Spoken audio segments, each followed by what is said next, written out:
testando, funcionando. Bem-vindas, oficialmente. A gente estava conversando nos bastidores, agora estamos no palco. Antes de começar, 2 recados importantes. Tudo aqui que a gente faz tem um ecossistema na Fin4She, e esse ano a gente vem tentando conectar todas essas pontas. Então, as nossas mestres de cerimônia são jovens meninas que fazem parte do nosso programa de impacto social. Quem não nos conhece ou conhece os projetos da Fin4She, a gente tem um programa de formação e inclusão de jovens meninas pretas em situação financeira vulnerável através de educação financeira e uma formação para uma certificação da Ambima. Esse é um projeto muito especial, a gente está na 3ª edição. Eu tenho muito orgulho, 100% de empregabilidade hoje esse projeto, tanto que esse ano a gente dobrou a quantidade de vagas dessas jovens. E esse ano elas estão aqui representando esse grupo, sendo mestre de cerimônia. Então, só para dizer que não são mulheres que foram contratadas para isso, que elas estão se dedicando, elas estão aqui entregando o seu melhor. Então, para a gente também ter esse olhar empático com essas jovens. Estão super felizes, estão aqui, foram vestidas pela Shoulder, estão amando essa oportunidade. Lindas. Lindas. E acho que isso é parte do que é a Fin4She, é esse nosso ecossistema, como a gente consegue dar voz, conectar, escuta a todas que estão aqui. Então, nos 3 palcos, temos 3 jovens diferentes desse nosso programa. Então, espero que vocês também curtam e aproveitem. E antes de começar, a Fernanda, que está aqui com a gente, Fê, né, minha grande amiga, que é a sócia fundadora da Right Capital, ontem ela me ligou, no domingo, perguntando se a gente poderia começar de uma forma diferente, com uma homenagem à Angelita Gama. Não sei se todos vocês conhecem, mas ela vai contar um pouco e vai prestar essa homenagem aqui. Obrigada, loirinha. A gente fica emocionada cada ano que passa e eu vejo o sucesso da Fin4She, então depois a gente fala sobre isso. Mas eu liguei para a Carol ontem porque não sei quem conheceu a Angelita aqui. Eu conheci um pouco porque uma das minhas sócias é parente dela e tive o privilégio de conversar com ela. Durante a pandemia, a gente fez encontros online com ela. E eu acho que é importante falar disso, porque eu sempre falo que a gente está aqui é só uma passagem, né? A gente é só peregrino nesse caminho. E tem dias que a vida fica muito difícil, você fala, será que vale a pena, né? As coisas que você luta tanto, às vezes vai para trás. E o que me faz levantar é saber que o que a gente está fazendo vai ficar para quem vem, vai ficar para os pequenos, né? Então, eu só queria falar da Angelita. Ela nasceu na ilha de Marajó, filha de imigrantes libaneses, e se tornou uma das cientistas mais influentes do mundo. Quando tentou entrar na residência de cirurgia, disseram que não era lugar para mulher. Ela fez o concurso mesmo assim, passou em primeiro lugar. Tornou-se, assim, a primeira mulher residente em cirurgia no Hospital das Clínicas da USP, e não parou mais. Ela foi a primeira mulher titular em cirurgia na Faculdade de Medicina da USP, a primeira brasileira aceita pela Sociedade Americana de Cirurgia, a primeira premiada pela Sociedade Europeia de Cirurgia. Seu maior legado está nos hospitais, até hoje, no mundo todo. Ela criou, nos anos 90, o protocolo Watch and Wait, que revolucionou o tratamento do câncer de reto, evitando procedimentos invasivos. Ela também criou a disciplina de coloproctologia no Hospital das Clínicas, coordenou o Programa Nacional de Prevenção de Câncer Coloretal da Organização Mundial de Gastroenterologia e fundou a Associação Brasileira de Prevenção do Câncer de Intestino. São muitos prêmios, mais de 50 ao longo da carreira, incluindo Medalha de Pacificador, Mérito Santos Dumont, a primeira mulher a receber a Medalha Bigelow, concedida pela Sociedade de Cirurgia de Boston. A revista Forbes elegeu entre as mulheres mais influentes do Brasil e Stanford colocou entre os 2% cientistas mais impactantes do mundo. A Angelita nos deixou, neste sábado, aos 93 anos. Mas deixou algo que nenhum prêmio consegue medir, a prova viva de que uma mulher determinada pode mudar a medicina e salvar milhões de vidas. É isso.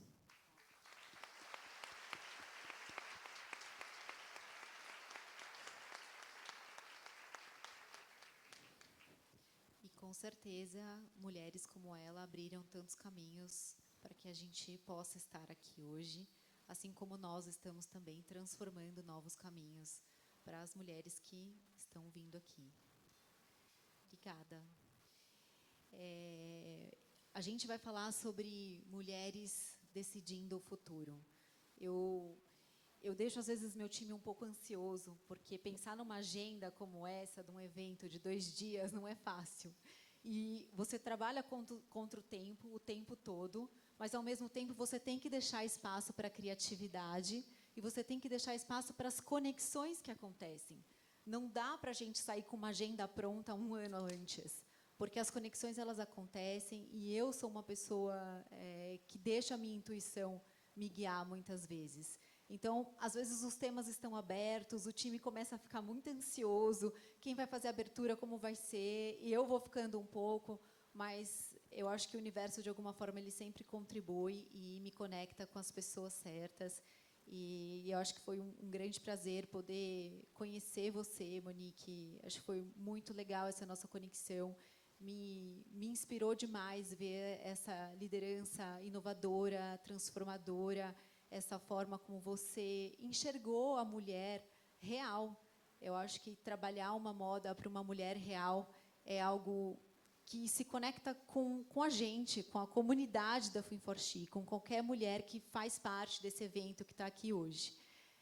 Obviamente, eu pensei muito em você para trazer para essa conversa, e aí convidei a Fernanda, que é uma amiga há 7 anos, uma grande amiga.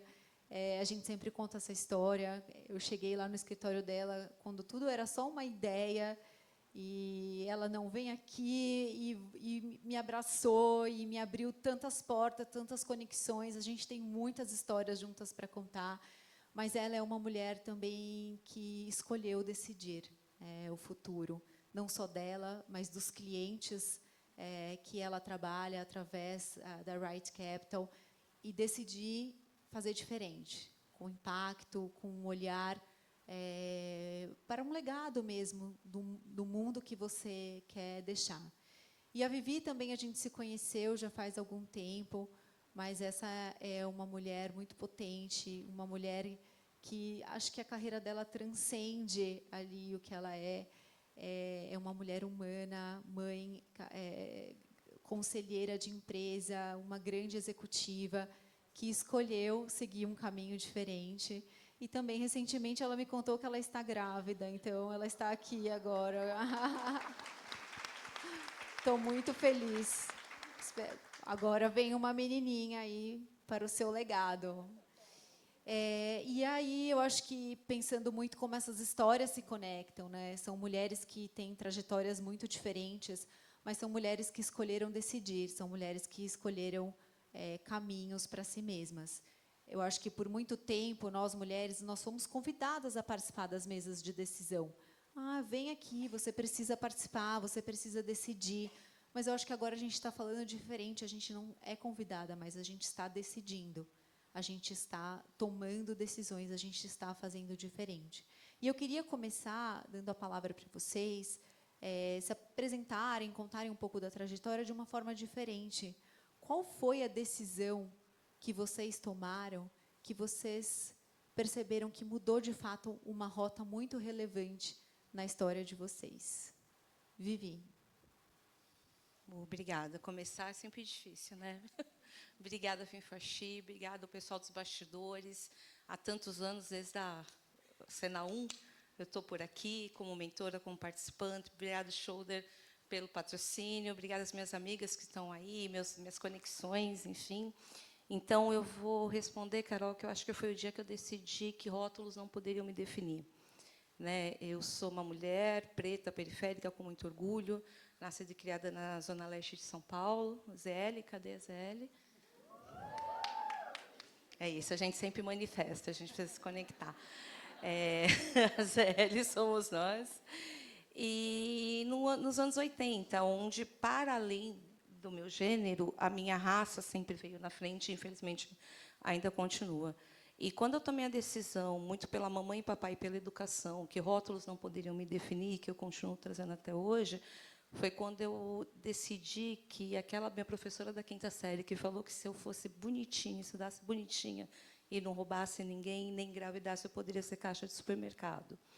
E quando eu olhei para a cara dela e falei, rótulos não me definem, hoje eu olho para a minha jornada aos 46 anos e posso te provocar que rótulos não definem nenhuma das mulheres que estão aqui hoje. Então, me inspiram.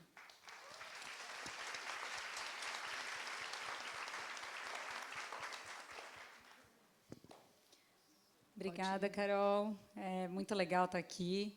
Primeira vez que eu estou no palco, né? Então, assim... Mas... Eu também adoro trazer mulheres potentes pela primeira vez no palco. Bom, eu pensei bastante, né, nesse momento, porque eu acho que é isso, né? As nossas carreiras, né, ao longo do tempo vão assim sendo marcadas por tanta coisa, né, que às vezes é difícil de escolher assim esse momento. Mas eu fiquei pensando e acho que eu sou 2ª geração, né, da Shoulder, foi fundada pelos meus pais. Minha mãe está aqui também na plateia. Acho, às vezes, quando ela está, eu fico até assim, né? Falo, poxa, eu que estou aqui, né? Mas eles que fizeram um trabalho. Então, quando a gente fala de legado, aqui tem um legado bem, né? Tem 46 anos já. A Shoulder foi fundada em 1980. Às vezes as pessoas não têm noção, né? De quanto tempo. E aí, quando você fala de backstage, né? No início aqui, me conecta muito, né? Com isso, porque eu acho que a Shoulder ela é uma empresa que olhou muito para esse backstage, né? A gente construiu, para a gente chegar aqui, foi um trabalho de backstage, e é ainda, né? Muito grande. Sempre falo, né, que meus pais fizeram essa parte da fundação, assim, que é um pouco mais dura, né, de construir. Hoje eu e meu irmão estamos à frente. E acho que ser 2ª geração demanda alguns desafios, né? E claro que são rótulos totalmente diferentes, mas, querendo ou não, você já entra na empresa meio assim, a filha do dono, né? E aí também você precisa encontrar os seus caminhos para se desfazer deles, né? E você se provar que, né, você está lá pelo seu valor. E eu me lembro que assim... E acho que até encontrar a sua própria identidade. Exato. Né? O seu lugar também dentro daquela empresa. Exatamente. Então, assim, tem um momento que foi muito marcante para mim, né? Porque eu sou formada em marketing, né? Em comunicação social. E eu fui trabalhar na empresa dos meus pais, que é uma empresa de moda. Acho que a primeira decisão, assim, acho que foi mais... impactante foi quando eu tinha 18 anos e que eu fui escolher o que eu ia estudar. Eu não sabia e eu fui estudar moda. Mas aí, quando eu cheguei com a minha mãe para fazer a matrícula, eu paralisei e falei, não é isso que eu quero fazer. E decidi mudar de rota, né? E minha mãe super me apoiou, meus pais super me apoiaram. Mas eu acabei entrando na empresa pelo marketing. Pouco a pouco eu fui assumindo, né, a área de estilo também, que foi muito desafiadora. Mas eu me lembro muito de um momento em que eu olhei para a Shoulder e eu comecei a ver as coisas que a gente estava fazendo e estava achando que a gente estava olhando muito para fora e perdendo um pouco essa visão desse backstage. E eu resolvi que a gente precisava olhar para dentro e tomei uma decisão assim que na época foi bastante corajosa, foi de realmente se fechar para dentro. A gente estava num momento muito auge das blogueiras, né? Quando não eram influenciadoras, né? Eram os blogs e tudo, e praticamente para você existir você tinha que estar nessas mídias. E eu cheguei e falei, gente, enquanto a gente não souber quem a gente é, a gente não vai mais, ninguém mais vai falar sobre nós. E aí ficou todo mundo meio assim paralisado e naquele momento eu senti que era aquilo que eu precisava fazer. E assim foi um momento muito importante da nossa trajetória, porque quando a gente começou a olhar de novo para esse backstage com muita seriedade, entender a nossa essência, entender quem a gente era, para depois depois de muitos anos, a gente conseguir voltar a falar para fora, né? Então acho que essa decisão que na hora deu aquele frio na barriga foi também um momento... E depois, quando tudo começou a dar certo, né, foi um momento que eu acho que também eu consegui enxergar que as coisas que eu acreditava, se eu fizesse aquilo com coragem dentro da minha empresa, ia dar certo, né? Então, acho que foi bem marcante, assim. E é um momento que eu lembro com bastante carinho. Na hora deu medo, mas assim, eu acho que foi muito importante para a gente estar onde a gente está hoje. Liderar, eu acho que traz isso para mim muito claro, a coragem e a intuição, a importância de olhar para dentro. E como é difícil fazer isso no mundo em que likes valem ouro, em que a gente é incentivada, acho que o tempo todo, a compartilhar, a estar nas redes, nos holofotes. Eu acho que é um ato de muita coragem você parar e olhar para dentro. Mas eu tenho certeza que foi a melhor atitude, a mais inteligente, porque é exatamente o que você falou. Se a gente não sabe o que é, se a gente não sabe para onde vai, a gente tem que parar e fazer o exercício de olhar para dentro. E às vezes agir com essa intuição, né? Hoje em dia que é tudo super metrificado, dá para, né? Tudo é dado, tudo. Às vezes eu falo para as pessoas, gente, às vezes tem que pensar um pouquinho com o estômago, sabe? Você sente aquela coisa que você tem que fazer, né? Então eu acho que também isso é importante. E você, Fê, uma carreira extremamente tradicional de mercado financeiro, mas que não necessariamente aconteceu de uma forma tradicional, que você foi parar nesse mercado, mas que você teve um momento também que você tomou uma decisão de recalcular essa rota dentro desse mercado. Realmente nada tradicional, né? Porque eu comecei no mercado muito cedo, com 16 anos. Então, era começo da década de 90, né? Era um mundo bem masculino. E eu já tinha conseguido um estágio numa corretora, e, na época, eu tinha conseguido, um tempo depois, um estágio na Merrill Lynch, na Califórnia. E eu lembro que cheguei na casa da minha mãe e falei, eu consegui, eu vou morar na Califórnia, né? E minha mãe falou, mas por que, filha? Suas amigas todas estão indo trabalhar. Na época, era das Lu, todo mundo fazia estágio lá. E estão arrumando bons maridos. Para quê você vai inventar? Eu falei, caraca, né? Bom, mas eu fui. Eu fui com o dinheiro do estágio para morar no chão da casa de um argentino amigo meu e trabalhar de babysitter no part-time. E deu tudo certo. Anos depois, eu voltei, trabalhei anos em tesouraria de grandes bancos e tudo mais. E várias vezes, né, o mercado financeiro ele tem essa coisa de primeiro é o dinheiro, depois o resto, né? E eu tinha muita dificuldade com isso, porque durante muitos anos de busca interior, eu fui parar na Índia, no Vietnã, buscando meus monges e tal, e eu passava as férias com os monges e voltava para uma tesouraria. Então, era muito difícil de você, né? Cadê os, né? O meu chefe não entendia por que eu não usava o dinheiro do bônus para trocar de carro. E numa época que tudo era muito mato alto, o mercado era um Mato mercado alto. muito Não tinha masculino, mulher. não tinha mulheres, não tinha nenhuma questão de inteligência emocional, saúde socioemocional, não, O que eu mato mais muito alto. escutava é não chora na mesa, não chora na mesa. Então, vida dura, mas a gente, né, sobrevive. E eu acho que, depois de tudo isso, tendo trabalhado nesses bancões e tudo mais, e tendo certeza de que os valores, o dinheiro não podia vir acima de tudo, né? Então, uma das decisões mais difíceis foi, depois que o Roger Wright faleceu, né, no acidente, a gente fez uma fusão com uma outra empresa e, em certo momento, tinha um banco muito grande negociando a compra dessa empresa. E, dentro daquela negociação, me parecia que tudo que eu tinha aprendido, né, que era preservar a transparência, os valores, realmente cuidar do patrimônio pensando no cliente, jamais oferecer produto, jamais ganhar comissão, jamais. O banco era o contrário. Só que, na época, a decisão era muito difícil, porque tinha o earn-out, né?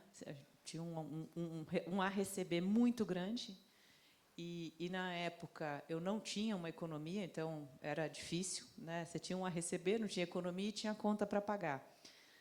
E foi muito difícil. Eu lembro que eu fui falar com mestre cabalista, mestre budista, mestre tudo. E cheguei à conclusão que eu ia abrir mão, né, do burnout, que era muito grande, e que eu ia sair com 0. E a turma, né, que sentou comigo falou: você precisa de um psiquiatra. Porque nunca ninguém abriu mão de tanto dinheiro. E eu pensei, falei, putz, mas também vocês nunca conheceram alguém que preza tanto pelos princípios. Então, eu vou ficar com os princípios, né, e vou ter que abrir mão. E acho que, olhando para trás, foi uma das melhores decisões que eu fiz na vida, porque daí para frente, né, fui trabalhar em outro lugar, tal. Anos depois eu tive a coragem, né, estava eu e o meu marido, e eu já tinha olhado para o mercado e falava: não, a gente precisa fundar uma empresa, né, que tenha esses valores muito fortes, e mais ainda, né, que a gente possa fazer os investimentos de impacto e tudo mais. E eu lembro que ele falou assim: mas você está muito louca, você quer ter filho, quer casar, quer montar gestora? Eu falei: ter cachorro e dar uma ajudadinha para mudar o mundo. E aí foi essa decisão, a gente acabou montando a Right. Eu engravidei meses depois, então a empresa nasceu com o filho, e acho que foi a melhor decisão, porque você fazer o que você ama e ter certeza que você está no caminho certo traz uma leveza. Eu acho que isso não tem preço. Então, eu acho que essa é uma das grandes decisões. Uma decisão de olhar para dentro, de ter coragem, de mudar uma rota ou um destino que foi nos colocado, é uma decisão fácil. Mas eu acho que, a partir do momento que a gente passa essa barreira, não tem satisfação maior, né? Eu acho que eu falo muito sobre isso, quando as peças do quebra-cabeça começam a se encaixar, e essa sensação de estar encaixando, ela é uma sensação muito única. Mas não necessariamente ela é fácil, pelo contrário. É muito trabalho de bastidor. Eu tenho falado muito e conversei muito isso também com o meu time. Nenhum legado ele é construído só numa decisão fácil, num palco, nas redes. Eu acho que são escolhas diárias que a gente faz, e algumas mais difíceis que as outras, né? E tem só um ponto disso que você estava falando, né, que a gente está vivendo no mundo dos likes, do para fora, né? E eu tenho dado para alguns amigos uma plaquinha. A plaquinha é assim: a saída é para dentro. Para reflexão, porque a gente fica sempre pensando: o que o outro vai achar? Eu deveria postar assim, eu deveria olhar assim, eu deveria... Não, você não deveria nada, eu deveria olhar para dentro, porque realmente lá na frente é o que vai ser mais importante, né? Então, Eu vou puxar aqui o seu gancho, Fê, porque, já puxando aqui com o tema, Carol sabe, as pessoas que me conhecem sabem um pouquinho, que eu sou uma realista esperançosa, Ariana Suassuna. E eu acho que a gente precisa entender as verdades que não são ditas para construir um futuro mais perene.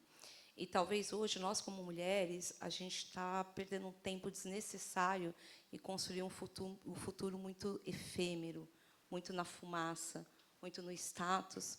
E eu tive uma epifania, vamos dizer assim, um momento que eu percebi que a gente olhava demais para capas de revista, as mulheres que te inspiram são as top 10, as top 15, as top 20, e a gente esqueceu que o nosso futuro foi feito de decisões de mulheres que cavaram o nosso passado. Não existe futuro sem base, não existe para dentro vazio, né? Olhar para dentro e encontrar um vazio, às vezes é sinal de excessos que a gente normaliza e que não deveria ser normalizado. E nessa minha epifania, no auge ali da minha carreira, nunca pensei em ser conselheira e estava muito tranquila, eu decidi que eu deveria voltar para a base. Todo mundo aqui tem uma base, né? Seja a base na sua quebrada, seja a base na sua casa, seja a base que você decidiu ter no exterior, mas é uma base que a gente precisa se reconectar, porque senão o futuro fica insólido, né? Eu volto o tempo inteiro para a minha base para lembrar quem eu sou. Principalmente em 2026, onde a gente vem construindo muito relações interesseiras, aonde as mulheres deveriam ter relações interessadas. E essas relações interessadas, juntam a gente. O poder do coletivo é muito melhor do que o poder do individual. Então, quando a gente fala de futuro, fala de olhar para dentro, fala de backstage, Eu faço uma provocação aqui para todo mundo, de verdade, não precisam responder. Mas qual foi a última vez que vocês elogiaram o backstage feminino de vocês? E eu estou falando backstage, a pessoa que está me ajudando lá em casa, as meninas da Shoulder do Center Norte, a minha equipe de PR que está aqui, a moça que ajuda vocês todo dia em casa, aquela pessoa da faxina, a sua mãe, a sua avó. Esse é o backstage de vocês. Qual foi a última vez que vocês viraram para eles e falaram assim, vocês são... Não posso falar a palavra, né? Não, mas vocês entenderam. Melhor não. Ou, melhor, vocês são muito boas no que vocês fazem. Porque do simples, o elogiar, o pensar, e aqui mesmo, uma mulher olhar para a cara da outra aqui e falar, você vale muito, como a propaganda da L'Oréal, qual foi a última vez que a gente elogiou? Então, quando a gente fala de futuro, fala de olhar para dentro, fala de vazio, eu acho que a gente tem tanto backstage perto da gente, que a gente esquece no nosso dia a dia, ilumina a fumaça, e, às vezes, essa fumaça são pessoas que são tão efêmeras que não trazem nada. Mas quem está trazendo são as pessoas que estão aqui no dia a dia.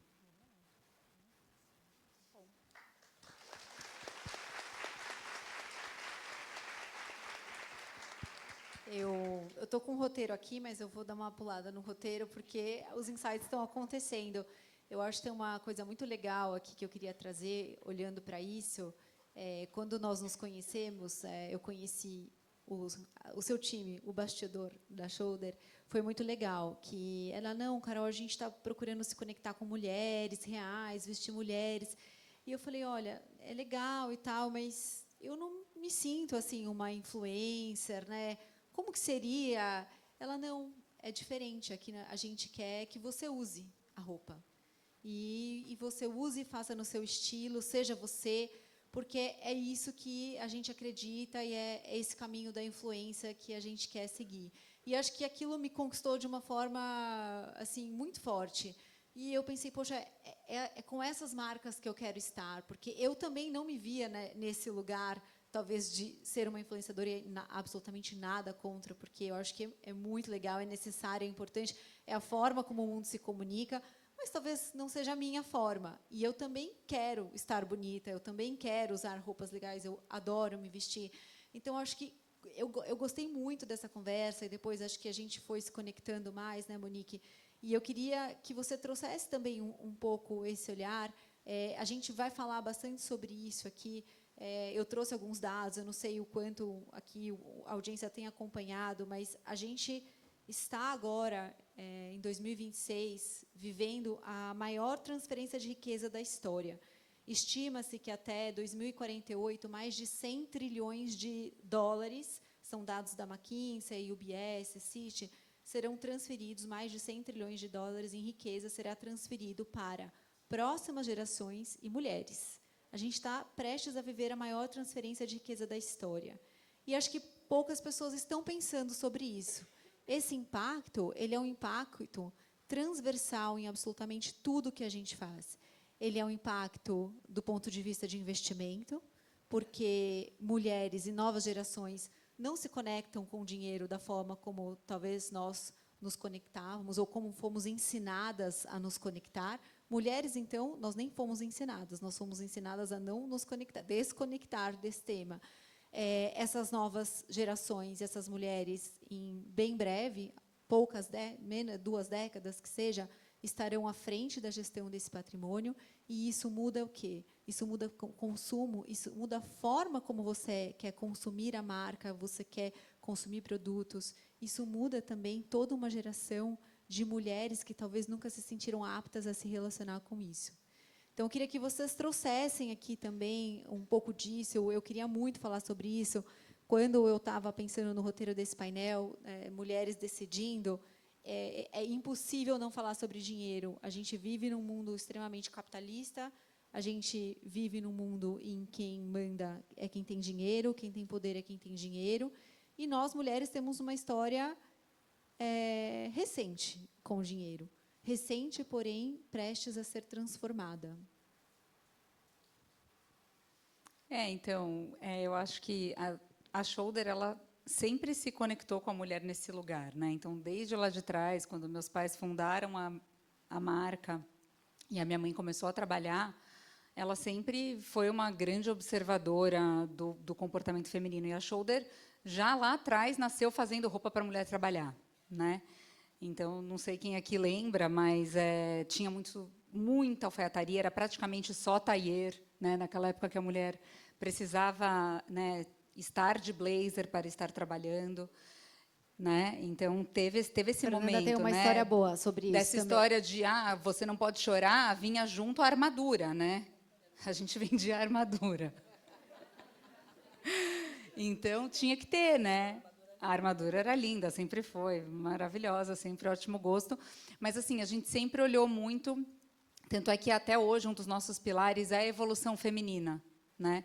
E a gente fala que a Shoulder é a marca que ela evolui junto com a mulher. A minha mãe, ela sempre teve esse olhar de, opa, pera, esse comportamento está mudando, essa mulher está precisando se vestir de outro jeito, ela precisa se vestir de outro jeito para ocupar esse lugar. A roupa, para a gente, nunca foi uma coisa só da tendência, só da moda. A Shoulder sempre esteve num lugar, inclusive, quando a moda, né, há, sei lá, 20 anos atrás, a moda, acho que nem tanto tempo assim, 10 anos atrás, era um lugar um pouco mais exclusivo, né? Começou a se falar dessa coisa, da inclusão, dos corpos, há muito pouco tempo. Só que isso na Shoulder sempre foi uma realidade.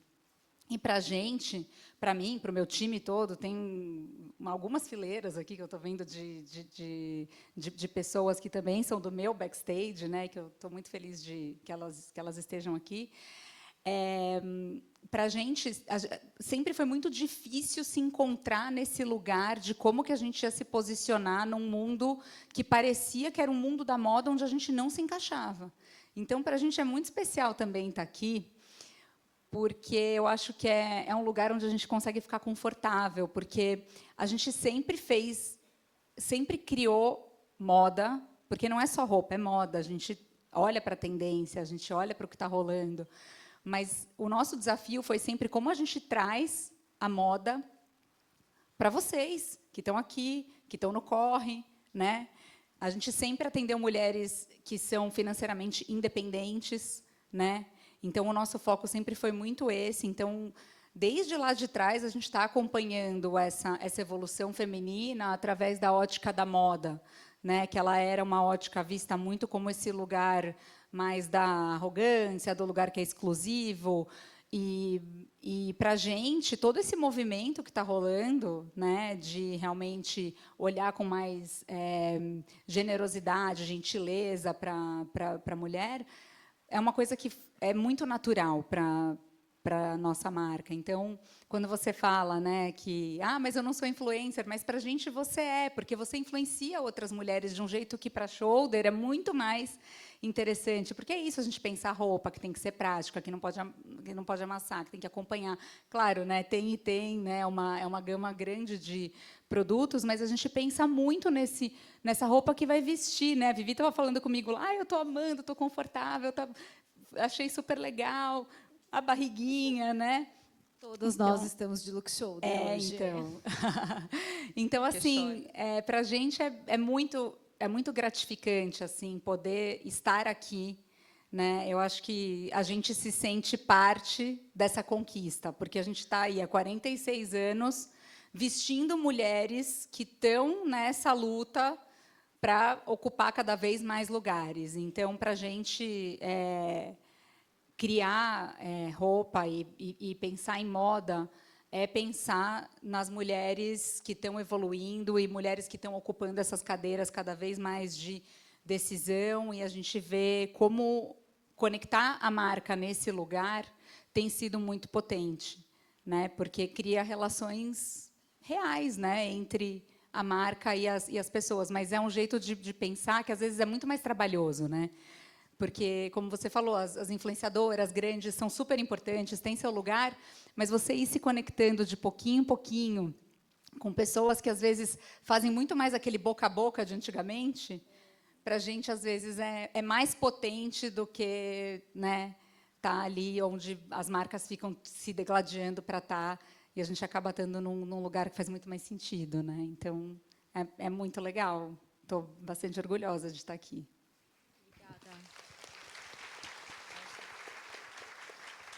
E somos todas mulheres, né? Mulheres com lugares diferentes, trajetórias diferentes, mas com os nossos sonhos, nossos desejos, nossa vontade de olhar para dentro, de ter um carinho também com a gente no que a gente se veste.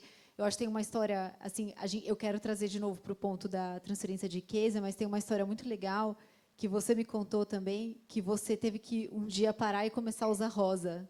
Essa história eu nunca esqueço. E eu até comentei, falei, essa história eu quero trazer, porque é uma história muito legal. E a gente fazia, hein? Bastante terninho rosa, hein? Não, A feira do futebol. Fê, eu Bom. adoro rosa, tá? Só pra... Hoje ela Não, gosta. Então, tendo sido... Eu fui atleta de seleção brasileira de natação e quando você vai muito para o esporte, aí você junta o esporte com o mercado financeiro, a última coisa que você pensa é no feminino. Então, depois de muitos anos em mesa de tesouraria e sem sair da mesa, eu pedia para o office boy do banco ir buscar uma camisa branca no shopping, o máximo que eu tinha de flexibilidade, e eu vestia o coletinho. E foi ficando muito duro, né? E refletindo em muita coisa na vida, até que um dia eu falei, não é possível, né? Tô virando, né? Tô ficando muito masculina. E aí eu lembro que eu liguei para uma amiga minha, né, de manhã, e falei, o que faz a feminina quando acorda? Aí ela falou, Fê, faz escova. Eu falei, mas o meu cabelo é liso, faz escova, tá bom. Aí, depois de uma semana, eu falei, vem cá, estou fazendo escova, agora dá para você ir comigo comprar roupa, porque eu não tenho a menor ideia nem se eu vou para a esquerda ou para a direita. E eu cheguei no banco com uma blusa de babado, cor-de-rosa. E a mesa, tesouraria, né, eles olhavam para mim assim, você tomou alguma coisa? E eu falei, por favor, agora eu vou passar, vocês podem segurar a porta para eu passar? Hã? Porque até o dia anterior eu era um deles, né? E eu fui atrás de fazer essa mudança de forma consciente, porque não foi uma coisa simples, né? O coitado do meu cabeleireiro, eu chegava no cabeleireiro e falava, você não tem Economist. Eu não leio essa caras aí. Então, era vida dura. Mas falando dessa mudança, né? Dessa troca de mãos, a gente sente, por exemplo, né, quando a gente fundou a Wright, não tinha o olhar do feminino, ele veio, acho que naturalmente, né? Então a gente fundou, uma das coisas que a gente colocou como premissas era a gente gostaria de atender apenas famílias, instituições, endowments que tivessem um olhar para a transformação social ou ambiental. E muita gente falava, vocês estão malucos, isso é impossível, né?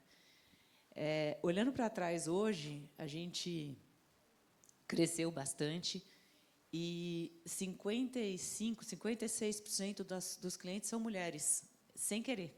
Sim, não é que a gente foi ativamente, mas isso aconteceu. Então, eu acho que pelo olhar, né, esse olhar mais... talvez algumas, né, mais para sustentabilidade, entendem isso. Muitas porque o time da Wright ele é majoritariamente feminino também. Então, eu dou risada com uma cliente que fala assim que ela estava muito feliz de estar lá conversando com a gente, porque muitas vezes ela chega no banco e o cara que atendia ela ficava assim, ó, com o dedinho. Tipo, vai logo que você está perdendo meu tempo, eu tenho a próxima reunião. Né? E a gente não, a gente é carinho, a gente quer entender, a gente quer olhar para o todo, tal. Então, eu acho que desse jeito já naturalmente aconteceu de ter mais mulheres. E a próxima geração também tem um olhar mais empático, mais sustentável. E eu acho que, assim, infelizmente, uma das razões é a gente está deixando um mundo muito mais, né, difícil para essa geração. Então, é normal que eles venham com esse chip para falar, putz, a gente precisa mudar, precisa trazer esse olhar. E a gente se engaja demais com essa geração, porque sempre eles estão... né, um deles falou outro dia, eu falei que eu estava fazendo um projeto lá com o Morro do Alemão, ele falou, ele tem 14 anos, ele falou, Fê, se eu puder servir café no Morro do Alemão, eu vou. Eu falei, então, se prepara, você vai. Então, é uma turma muito mais engajada, né? Eu acho que isso é muito legal. Então, estamos assistindo essa troca, dá para perceber. Eu acho que é uma geração que tem um olhar diferente para impacto, mas também com uma forma de viver. Eu acho que é uma geração que chega mais com esse olhar para dentro. Trabalha esse olhar, né, o olhar para dentro desde cedo. Eu acho que a nossa geração teve que começar a olhar para dentro um pouco tarde demais. Só para esse olhar para dentro, na minha época, se você falasse que você estava fazendo terapia na psicóloga, vocês imaginam o que era o bullying na tesouraria, né? Hoje, não só a terapia, mas falar de espiritualidade é uma coisa normal, né? Então, eu acho que isso, para a gente, assim, é muito sensível. Carol, deixa eu puxar o gancho aí da geração e o transferência de capital. Eu acho que quando a gente está chegando num momento... Bom, trabalho gestão de riscos, né? Então, eu sou a cavaleira do apocalipse, aquela que fala isso não, isso sim. Então, que diga a Juliana, que eu vivo travando os projetos dela lá no conselho. Mas eu acho que a gente tem alguns pontos que a gente tem que voltar para a gente entender gerenciamento de riscos sociais em cima dessa transferência de capital. Primeiro, ouvir mais quem é o beneficiário, né? A gente tem muitas deduções, e a gente tem que ter um recorte de raça, de vivência e sobrevivência para quem recebe essa transferência de capital. A gente vê o risco que a gente tem agora com as bets, jogos de tigrinho, etc. e tal, que a gente está vendo impactando a base, e é essa base, efetivamente, que os endowments vão ali, né?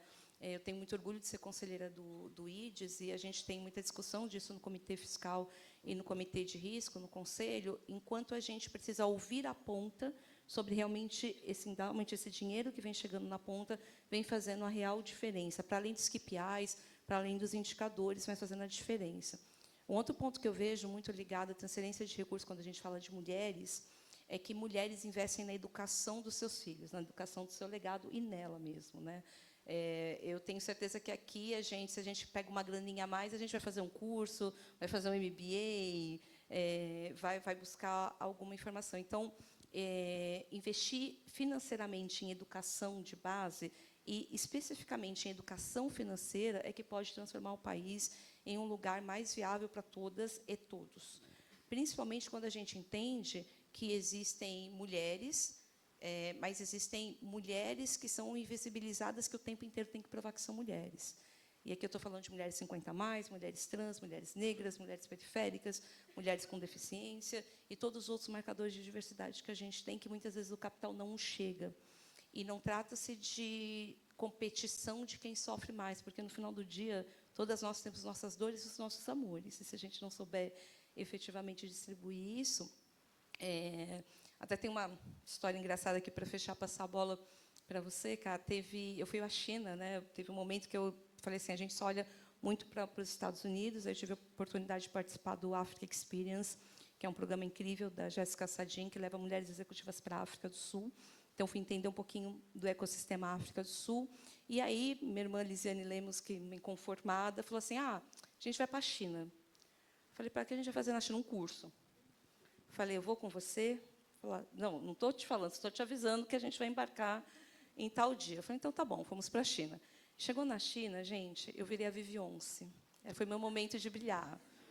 Saía no parque, todo mundo, pode tirar foto, foto. Aqui, ó, deixa ela brilhar, porque é meu momento, né, de redenção. E aí o guia, a gente tinha contratado um guia particular, e ele falou assim, eles não estão acostumados a ver pessoas pretas, né? E aí eu olhei e falei assim, gente, o quanto é raso a nossa discussão, às vezes, sobre diversidade, né? Porque eu estou num país que, pela primeira vez, eu estou andando no parque e estou a Vivionce brilhando, tirando foto comigo, única e exclusivamente porque eles precisavam ver o diverso. Eles precisavam viver o diferente. Eu vivi na China o tempo inteiro diferente. O diferente de não ser acolhida, mas ser respeitada. Então, obviamente, tem as suas características muito próprias, mas eu trago esse exemplo para a gente pensar em quanto a gente negligencia a potência que a gente tem aqui no Brasil, invisibilizando o que é o diferente. E isso tem tudo a ver com transferência de capital. entrar na Shoulder e comprar as coisas que eu quero, porque eu sou consumidora já faz tempo, ela sabe disso, e Aí é comprar melhor, o que eu quero. né? Aí é melhor. Faz sentido para mim dentro da minha carreira de executiva, porque é um símbolo de pessoas pretas que têm algum espaço dar o check the box, poder comer o que eu quero, poder estar onde eu quero. Tudo isso faz ascensão. E eu sou o resultado de uma ação afirmativa. Sou bolsista de escola. Então, quando a gente ouve essa geração e para de achar que todo mundo está lindo, ou que a geração não quer trabalhar, não quer fazer nada, cara, convidem as margens desse país. Tem uma geração, tem potência para a empresa, e a gente pode trazer muito resultado financeiro, muita capacitação e a mudança que a gente quer no país, ouvir na base.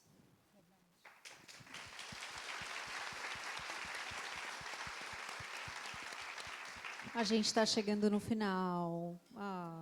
Mas tem muito conteúdo bom. Vocês vão gostar muito. Senão a gente fica aqui a tarde inteira. Com certeza.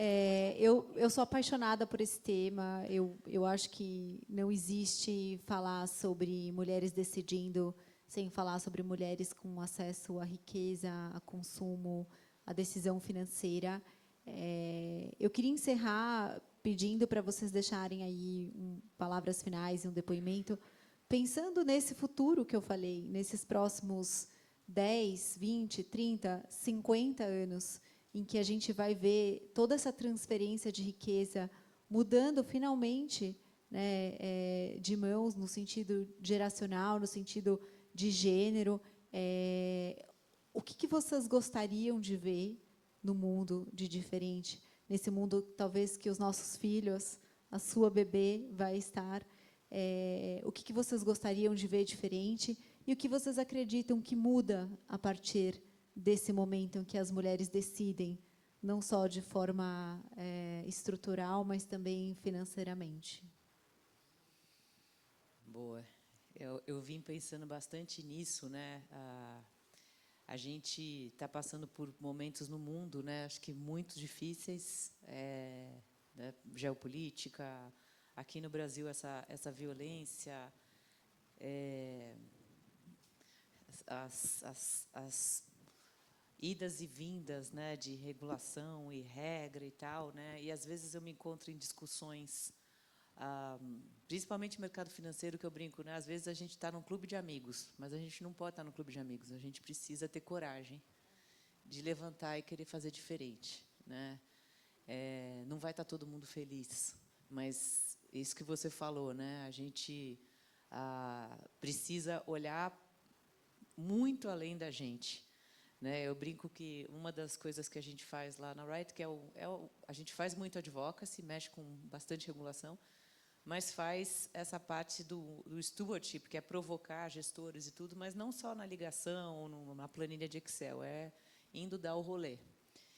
E para mim ficou muito claro algumas coisas. A gente levou uma pessoa, foram alguns rolês, mas teve um na favela do Inferninho, lá em Fortaleza, e estava um senhor comigo, e ele perguntou, tinha um menino de uns 4, 5 anos correndo no beco. Como chama esse menino? E falaram, esse é o Neguinho do Beco. Mas ele não tem nome? Não, porque a mãe cria ele sozinho, o pai está preso, fugiu e tal. E se ele não vier estudar aqui, onde eles tinham feito lá o projeto, ele vai, com certeza, arrumar uma família. A família, acho que vocês imaginam, Comando Vermelho, né? E aí veio muito forte essa coisa do não tem vácuo. Ou a gente cuida, ou alguém cuida. São várias experiências. A outra, a gente estava agora dentro do Tomiotaki, lá onde é o nosso escritório, tinha um artista chamado Alan Weber. Ele é do Complexo de Israel, Rio de Janeiro, é um lugar bem violento também. E ele virou um grande artista, está expondo em vários museus pelo mundo, né? E eu sentei para conversar com ele e perguntei como é que foi a vida lá. E ele falou, olha, Fê, quando a gente é criança no morro, quem cuida da gente ou é a igreja ou é o crime. Ninguém daqui vai lá. O ninguém daqui vai lá me dá uma arrebentada, né? De novo, não tem vácuo. E ele falou que trabalhou, foi assaltar em Copacabana, depois foi trabalhar como em dólar, aprendi que em dólar, sem dólar, depois dá para os D menor distribuir. E, finalmente, ele foi trabalhar como entregador do iFood, até que um dia, por alguma razão, ele chegou lá no Jardim de Burle Marx. E aí, ao ver a obra de Burle Marx, ele passou a transformar tudo em torno dele em Burle Marx. Toda a violência virou arte. E isso mudou a vida dele. E mudou mesmo, porque ele está expondo em vários lugares e tudo. E eu perguntei, e agora? Mas você está morando aonde? Não, eu estou morando lá. Eu preciso morar lá, porque eu sou o único exemplo de que os jovens podem dar certo sem ir para o crime. Então, assim, eu acho que a gente precisa ir um pouco além e parar para pensar nesse vácuo. Não vai ser governo sozinho que vai resolver, né? Acho que a gente precisa se movimentar. Se cada um fizer um pouquinho, a gente vai conseguir acabar com o vácuo. Mas não fazer nada, eu acho que não é uma opção. Então, queria deixar esse pensamento aí para todo mundo.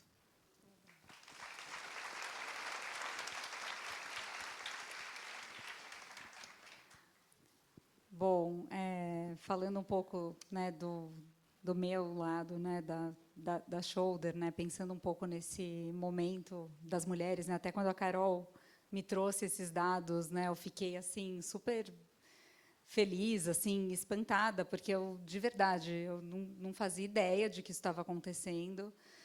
E não sei, para mim me dá uma sensação de fazer parte, né, disso, de alguma forma, né, porque é aquilo que eu estava falando. Eu acho que vestir a mulher para ela conseguir conquistar tudo isso sempre foi o nosso maior propósito, mesmo quando a gente quando não tinha esse nome bonito, né, propósito, porque a Shoulder, há 46 anos, quando nasceu, nem sabia que tinha esse propósito. Ele foi se transformando. Eu acho que saber que as mulheres vão estar à frente, né, e empoderadas de verdade de tanta riqueza, né,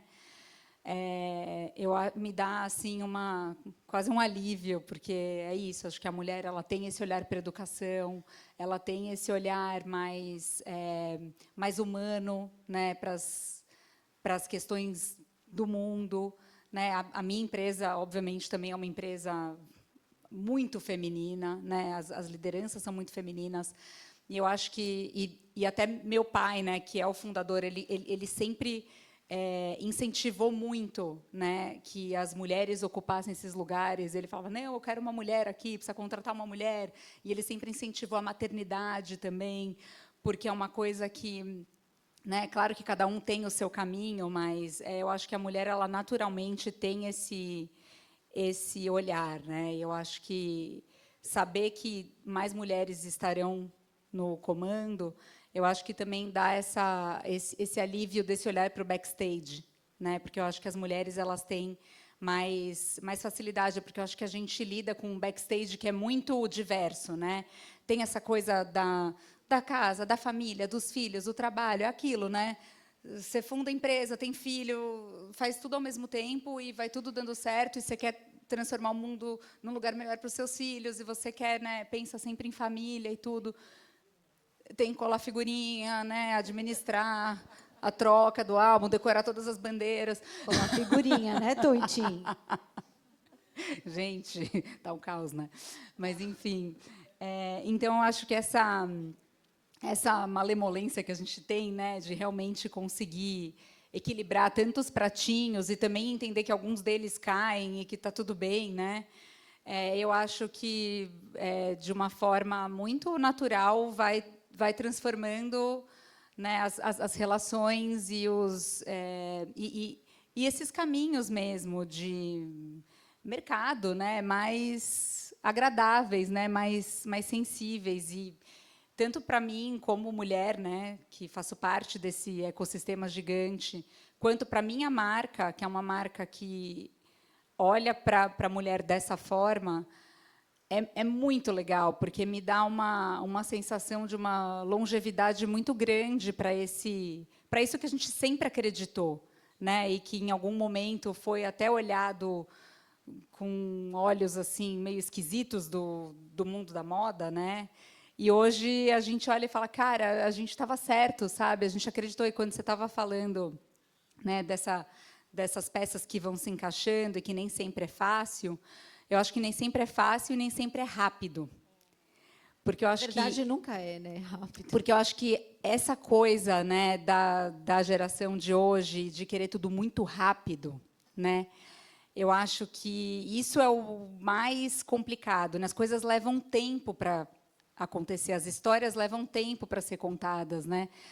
A gente, para estar aqui, precisou de anos, né, de trabalho e de experiências, e eu vejo hoje, às vezes, claro que tem de tudo, né, e a gente vê pessoas muito incríveis, jovens, e que têm essa paciência, mas eu acho que isso é algo que eu espero que mude, né? Até com essa liderança feminina tão grande, eu acho que conseguir colocar um pouco dessa visão desse longo prazo, dessa paciência para as coisas irem realmente acontecendo, porque por mais rápido que a informação esteja, e da inteligência artificial e do mundo que está, né, cada vez mais essa sensação, né, que a gente está sempre atrás, mas eu acho que conseguir entender que as coisas acontecem com tempo, um legado nunca é construído de um dia para a noite, né? Eu acho que isso, para mim, é algo que eu espero que evolua mesmo, né? E que nós, mulheres, que a gente consiga cumprir esse papel aí de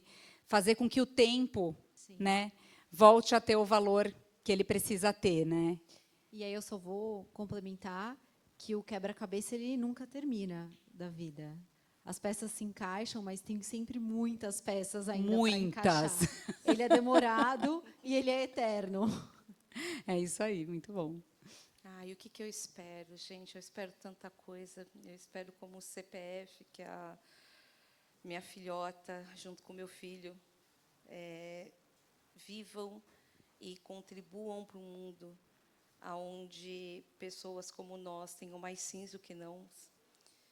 Eu espero, quanto CPF, que nós, mulheres, entendemos que a gente não veio aqui para se dividir, mas a gente veio para se somar, que sororidade não pode ser concorrente de dororidade. Eu espero, quanto CPF, que esse mundo se torne cada vez mais viável, menos distinto e mais ético. E, quanto CNPJ, eu espero realmente... eu estou estudando muito ética, né? Estou fazendo mestrado e minha tese é sobre ética seletiva. Conselho, mestrado, grávida, filho, Eu sou risco. quase o Júlio, eu tenho vários empregos, gente. Mas, dentro do meu mestrado, eu tenho uma provocação dentro da minha tese, que é o uso da ética seletiva. E, quanto CNPJ, eu espero que a gente use menos a frase que, para manter os lobos, a gente sacrifica os carneiros. Que a gente sacrifique menos carneiros todos os dias, porque não é normal a gente ter que ter uma lei para as pessoas pararem de tomar ansiolítico. A gente tem que ter uma lei para começar a parar de falar de abusos e de segurança psicológica. A gente tem uma lei para cuidar do que a gente deveria cuidar todos os dias, que somos nós. Então, eu acho que é isso que eu espero para o futuro, e eu não posso deixar que o futuro se concretize sozinho. O presente agora, e vocês estão construindo esse presente agora. Então, o que eu espero no futuro, pedido para vocês, é que vocês aproveitem esses 2 dias, porque o que a Carol construiu junto com o time dela, e eu não estou falando aqui porque eu estou no palco, eu estou falando porque eu conheci ela tomando chá, depois tomando vinho, houve uma evolução da amizade etílica a partir daí. E eu estou falando de uma mulher que ousou e ousa, todos os tempos, a viabilizar um espaço como esse, em horário comercial, para que todas vocês aproveitem. Façam network. Esse é o presente sendo construído, o futuro de vocês. Se conectem, se provoquem, anotem, aproveitem os meios, aproveitem o happy hour, mas, antes disso, olhem para cada uma de vocês aqui e construam o futuro legado de vocês. É isso que eu espero. Obrigada. Obrigada, gente. Muito obrigada. Aproveitem o evento.